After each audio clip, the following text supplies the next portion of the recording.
ये कह दिया कि भैया आप फॉरेस्ट में आप लोग घुसेंगे तो आपके ऊपर वन अपराध आरोपित कर दिया जाएगा।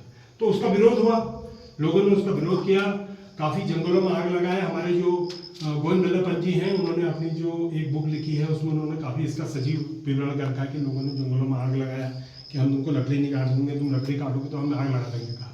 तो जब विद्रोह फैलते गया तो उनको मजबूर होना पड़ा। मजबूर होने के बाद उन्होंने एक आपका तकरीबन जब ये फॉरेस्ट पंचायत हुआ उससे 1-2 साल पहले हमारे गढ़वाल के कोई निधानी जी थे, उन्होंने मद्रास में उनको एक समुदाय आधारित वन प्रबंधन क्या होता है उस पर एक अध्ययन करने के लिए एक दल भेजा। उस दल को भेजने के बाद उनकी जो फाइंडिंग थी उनको लागू करते हुए तो 1930 में फॉरेस्ट पंचायत का जो ये आया उसमें ये कहा गया कि गाँव वालों से ये कहा गया या जो आदिवासी लोग थे उनसे ये कहा गया कि ये जंगलों का प्रबंधन अब आपके पास रहेगा। उनको एक जंगल का एक हिस्सा दे दिया गया, वही वन पंचायत, उन्हीं को वन पंचायत कहा गया और समुदाय आधारित उसका प्रबंधन था। तो वही मॉडल हमारा आज तक चला आ रहा है।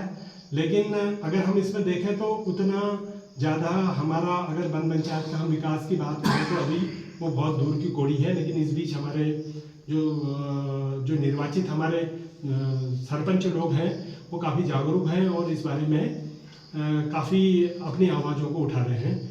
तो उसके उपलक्ष्य में ही फिर हमारा जो है 2024 में वन पंचायत नियमावली बनाएगी।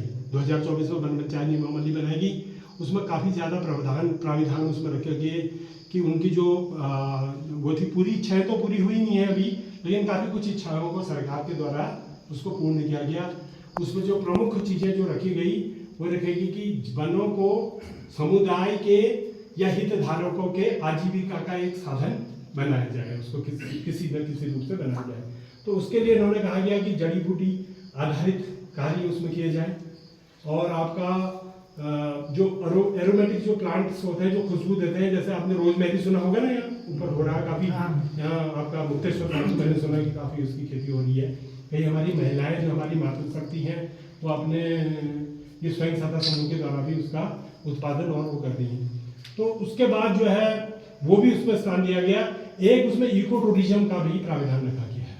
इको टूरिज्म के रूप में ये कहा गया कि भाई जंगलों में जैसे आपने देखा होगा, नोटिस किया होगा, हम लोग सभी लोगों ने पिछले अगर विगत 10-12 सालों में जो टूरिस्ट आ रहा है वो भीड़ भाड़ में रहने की अपेक्षा कहाँ पसंद कर रहा है, कहीं जंगल में एकांत में रहने का प्रयास कर रहा है। उसी का रिजल्ट है, उसी का परिणाम है कि हमारे जगह जगह जंगलों में आपने देखा होगा इंटीरियर में जहाँ हम कल्पना भी नहीं कर सकते वहाँ होम स्टे बनने लग गए, वहाँ होटल्स बन रहे हैं। ये यहाँ नहीं, मैं आपको मिलन तक की बात बता रहा हूँ जो मुंशियारी से आगे नहीं है। तो वहाँ पर भी जो है एक हमारे ITBP की एक जवान है तारा जी, उन्होंने VRS लेके अपना पहला एक वहाँ पर होम स्टे अपना स्टार्ट कर दिया। जब रोड बनी ना वहाँ पर, अभी तो संचालन हो रहा है, 2 साल हो गए उनका और काफ़ी अच्छा चल रहा है उनका भी। तो मेरा कहने का मतलब है कि जो टूरिस्टों की जो प्रकृति में है काफ़ी चेंज आया है।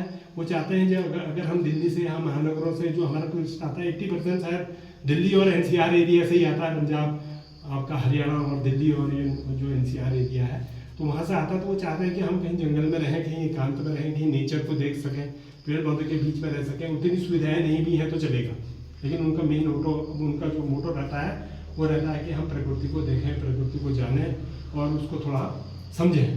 तो उसके लिए वो उनका प्रथम चयन जो है वही है। उसी का परिणाम है कि शीतला वगैरह में आज से अगर आप देखें तो 30-40 साल पहले कुछ नहीं था यहाँ। 30-40 साल में काफ़ी ज़्यादा कॉटेजेस बनना या होटल रिजॉर्ट बनना या लोगों के अपने घर बनना, ये भी उसका एक परिणाम है। तो फॉरेस्ट पंचायत जैसा कि मैं दरमोली के वन पंचायत की अगर मैं बात करूँ तो 50 हेक्टेयर से ज़्यादा है ना, 50 हेक्टेयर से ज़्यादा है। ये बहुत कम फॉरेस्ट पंचायतें ऐसी हैं जहाँ इतना बड़ा एरिया होता है। 1 हेक्टेयर में 50 नाली जमीन होता है, 1 हेक्टेयर में 50 नाली। तो आपका 50 हेक्टेयर का फॉरेस्ट पंचायत है जो कि बहुत बड़ा वो कहेंगे। इतने में इतना या इससे ज़्यादा में बहुत कम फॉरेस्ट पंचायतें हैं ना। तो इसलिए आपके यहाँ संभावनाएं और ज़्यादा बनती हैं, काफ़ी ज़्यादा संभावनाएं बनती हैं कि आप इसको अपनी आजीविका से जोड़ सकते हैं। जैसा कि मेरे को ज्ञात हुआ था पिछली बैठक में भी कि तकरीबन सरपंच जी 55 यहाँ पर परिवार बताए उन्होंने जो वर्तमान में निवास कर रहे हैं ना। तो ये 50-55 जो परिवार यहाँ पर रह रहे हैं वो काफ़ी फायदा इस 50 हेक्टेयर की इतनी विशाल जो आपका फॉरेस्ट पंचायत है, इससे आप लोग इसका काफ़ी फायदा उठा सकते हैं। और एक और खुशी की बात मैं आपको बताऊंगा कि जो वन पंचायत अधिनियम जो नियमावली जो 2024 थी, उसमें फिर से सरकार चेंज करने जा रही है उसको।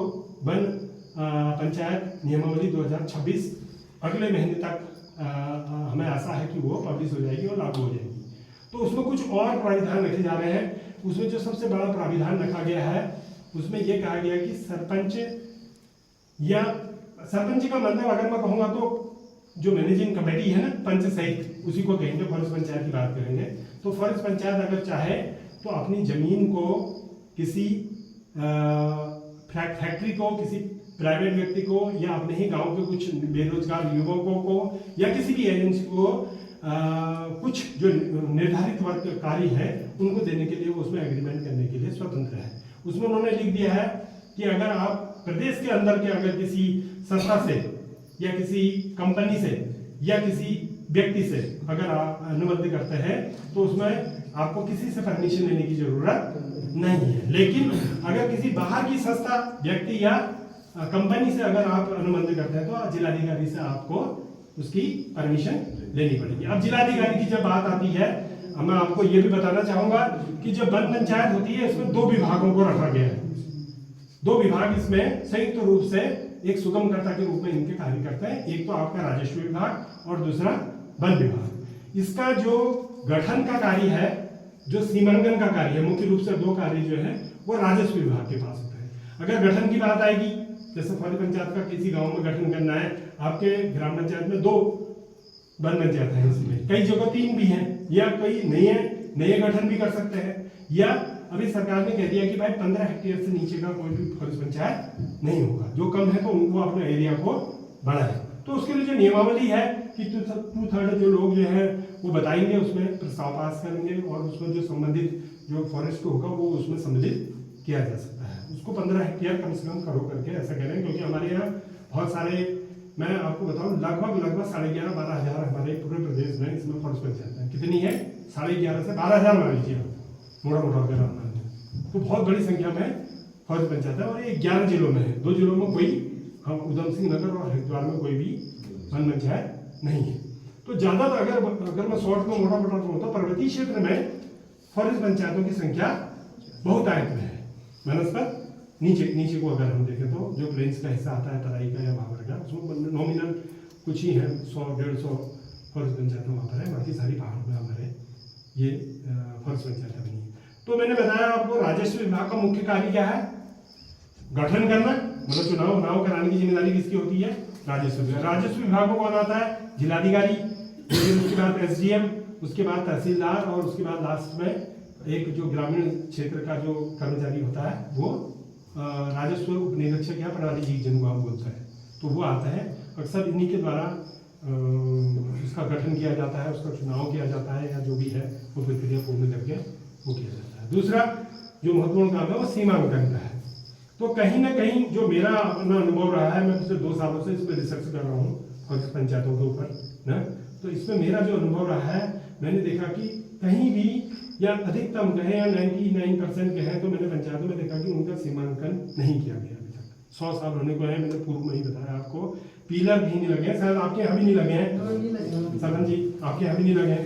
तो ये एक बहुत बड़ा प्रशासनिक सवाल हमारे सिस्टम के ऊपर उठाता है, हमारे जो कर्मचारी जो जिम्मेदार हैं उनके ऊपर उठाता है। राजस्व विभाग के ऊपर बहुत बड़ा क्वेश्चन मार्क है कि भाई इसको क्यों नहीं किया।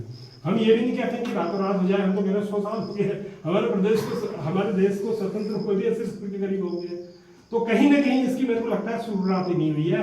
तो मेरी गुजारिश रहेगी सारे हितधारकों से, सारे अपने सरपंचों से, और जो हमारे जो पंच हैं उनसे रहेगी कि कोई भी मंच अगर मिलता है कहीं पर भी आपका, चाहे वो आपका जनता का द्वार चल रहा हो, कोई प्रोग्राम जो सरकार आ रही है ना, लोगों के वहाँ तक पहुँच रही है, या कोई जनप्रतिनिधि हैं, तो वो अगर ऐसा कोई मंच आता है तो वहाँ पर जरूर कहें कि इसका सीमांकन करें, इसमें पिलर वगैरह होने चाहिए, जिससे आपको पता चल सके कि आपकी सीमा कहाँ तक है।